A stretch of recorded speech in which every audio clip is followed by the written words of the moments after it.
Monsieur le Président de la République, cher François Hollande, avec qui nous avons siégé notamment à la Commission des finances de l'Assemblée nationale, Monsieur le Premier ministre, cher Jean-Pierre, Mesdames les parlementaires, chère Delphine, chère Marion, Mesdames et Messieurs les présidents des associations de l'Ordre national du mérite, qui me sont permis de saluer son président.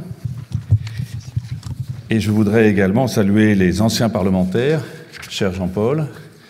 Je sais que tu as joué un rôle très important pour l'organisation de cet événement. Qu'il me soit aussi permis de saluer Monsieur le maire de Clermont-Ferrand, cher Olivier, qui nous accueille ici. Nous étions réunis, comme tu l'évoquais tout à l'heure, ce matin et soir pour le congrès des maires du Puy-de-Dôme, ce qui explique qu'un certain nombre de nos collègues sont encore retenus pour la suite de ce congrès. Je voudrais saluer, si j'avais pu, mes collègues du conseil régional, mais je n'en vois pas. Je voudrais saluer les conseillers départementaux et tout spécialement cher Jean-Paul, vice-président du conseil départemental du Puy-de-Dôme, maire de Beaumont et président délégué du SDIS du Puy-de-Dôme. Je voudrais saluer, outre les maires, les élus présents qui témoignent par leur engagement, leur contribution à ce qu'on distingue aujourd'hui, c'est-à-dire les mérites dans la société et dans la République. Monsieur le Président Patrick Sandvoire, vous êtes le président national de l'Association des membres de l'Ordre national du mérite et c'est donc très important que vous honoriez cette manifestation de votre présence. Et je suis également très honoré et heureux d'avoir été convié ici pour célébrer le 60e anniversaire de l'Ordre national du mérite en félicitant Georges Cottier, président de la section du Puy-de-Dôme de l'Ordre national du mérite, pour son initiative et de m'avoir convié en tant que président de la Fondation Valéry Giscard d'Estaing. Qu'il me soit permis aussi de saluer, en tant que président de l'Association des villes marraines des forces armées, les autorités militaires présentes, mon général, Madame l'ingénieure générale de l'armement, mon colonel, mes colonels. Je salue naturellement les représentants des ordres nationaux, Monsieur Philippe Robin, le nouveau président de la Société des membres de la Légion d'honneur du Puy-de-Dôme, Madame André Pérez, la présidente de l'Association des membres de l'Ordre des Palmes académiques, Monsieur Jean-Claude Dionnet, président de l'Association des membres du mérite agricole du Puy-de-Dôme et de l'Allier, et donc les présidents départementaux de l'Association nationale des membres de l'Ordre national du mérite du Cantal, de Corrèze, de la Creuse, de la Loire et de la Haute-Loire, et son ancien président de section pour le Puy-de-Dôme, cher Jean-Philippe Moulin. Je salue également Madame Monique Taillandier, déléguée de l'Association des familles compagnons de la libération du Puy-de-Dôme, et je voudrais évidemment saluer de leur présence Monsieur Jean-Luc Helbert, président de la Chambre des métiers et de l'artisanat du Puy-de-Dôme, Monsieur Julien Fargetas, directeur de l'Office national des combattants et victimes de guerre, Frédéric Ranchon, président du Crédit Mutuel Massif Central, et les autres personnalités présentes pour leur contribution à cet événement. Chers titulaires, compagnons de l'Ordre national du mérite, Mesdames et Messieurs, m'adressant à vous en tant que président de la Fondation Valéry Giscard d'Estaing, comme l'a rappelé Georges Cottier tout à l'heure, je voudrais souligner combien le président Valéry Giscard d'Estaing a été lié à l'histoire de la création en 1963 de l'Ordre national du mérite, voulu par le général de Gaulle. En effet, le 3 décembre 1963, le décret portant création d'un Ordre national du mérite a été soumis au président de la République à la suite du rapport du Premier ministre Georges Pompidou, mais aussi du ministre des Finances et des Affaires économiques, un autre Auvergnat, Valéry Giscard d'Estaing, alors âgé de 37 ans. Présent dès le début de la création du deuxième Ordre national de la République, il en deviendra le grand maître 9 ans plus tard, en 1974, succédant au président Georges Pompidou, devenant ainsi le troisième président de la Ve République. Rappelons que le but de la création de l'Ordre national du mérite était d'assurer une simplification et une harmonisation du système des distinctions honorifiques en substituant à ces ordres nombreux un second ordre national. En effet, les ordres spécialisés, par suite du développement continu des activités de l'État et par voie de conséquence de la multiplication des ministères, étaient passés depuis 1930 de 5 à 20. 3 dépendaient alors du ministère des Finances et des Affaires économiques. En effet, il y avait l'Ordre du mérite artisanal, créé le 11 juin 1948. Il y avait l'Ordre de l'économie nationale, créé le 6 janvier 1954, et enfin l'Ordre du mérite commercial et industriel, créé le 29 juin 1961, d'où la consultation nécessaire du ministre des Finances et d'autres ministres lors de la création de l'Ordre national du mérite. C'est la raison pour laquelle sa signature figure nominativement sur le décret du 3 décembre 1963, afin de veiller à l'exécution du présent décret. Notons qu'il fut toutefois décidé de maintenir l'ordre des palmes académiques, l'ordre du mérite maritime, du mérite agricole, ainsi que l'ordre des arts et lettres. Cher Olivier, tu l'as rappelé. Ce ne sont donc pas moins de 16 ordres ministériels et coloniaux qui sont ainsi abolis le 3 décembre 1963. Il est plus juste d'ailleurs de dire qu'ils ont été éteints, car s'ils ne seront naturellement plus attribués, ils ne seront pas supprimés pour autant, et leurs titulaires pouvaient continuer à les porter. Après sa victoire en mai 1974 à l'élection présidentielle, initiée le 8 avril ici en Auvergne, dans le Puy-de-Dôme, dans notre agglomération, dans la mairie de la commune voisine de celle qui nous reçoit aujourd'hui, cher Olivier, dont il était maire depuis 1967, Valéry Giscard d'Estaing devient ainsi le 3e président de la Ve République, mais en fait le 5e grand maître de l'Ordre national du mérite,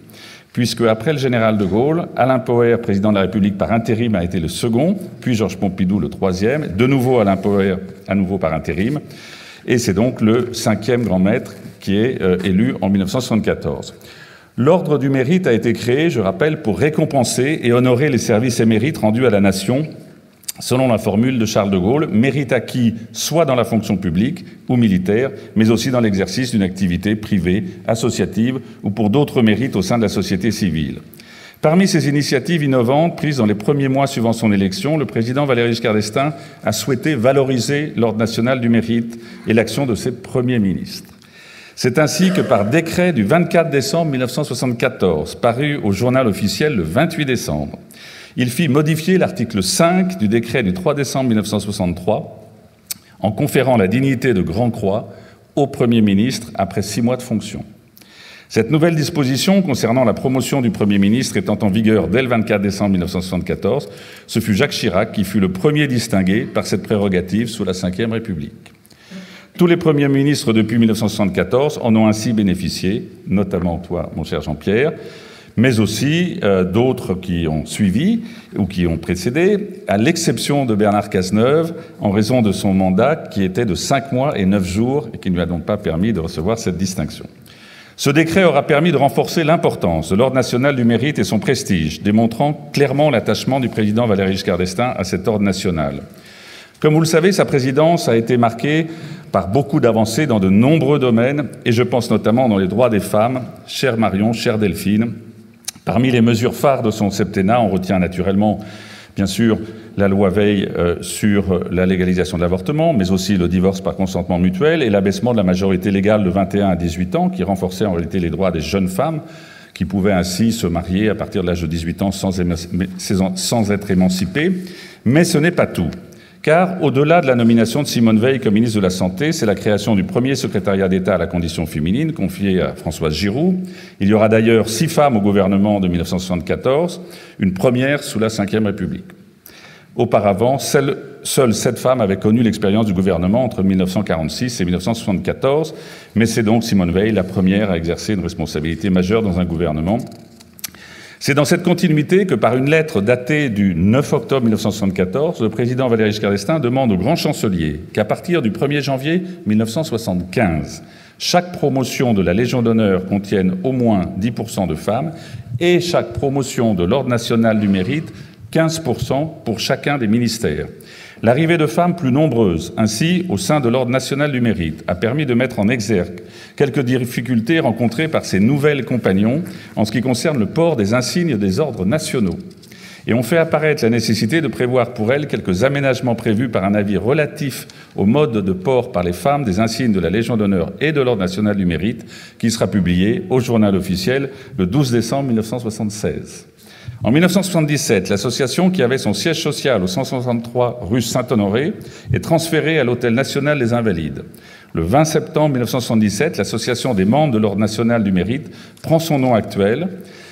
Ce changement d'adresse est très symbolique et montre une nouvelle fois l'importance que cet ordre national revêtait sous la présidence du président Giscard d'Estaing. En parallèle de ses fonctions de grand maître de l'Ordre national du mérite, il est à noter qu'il acceptera le 28 novembre 1975 de devenir président d'honneur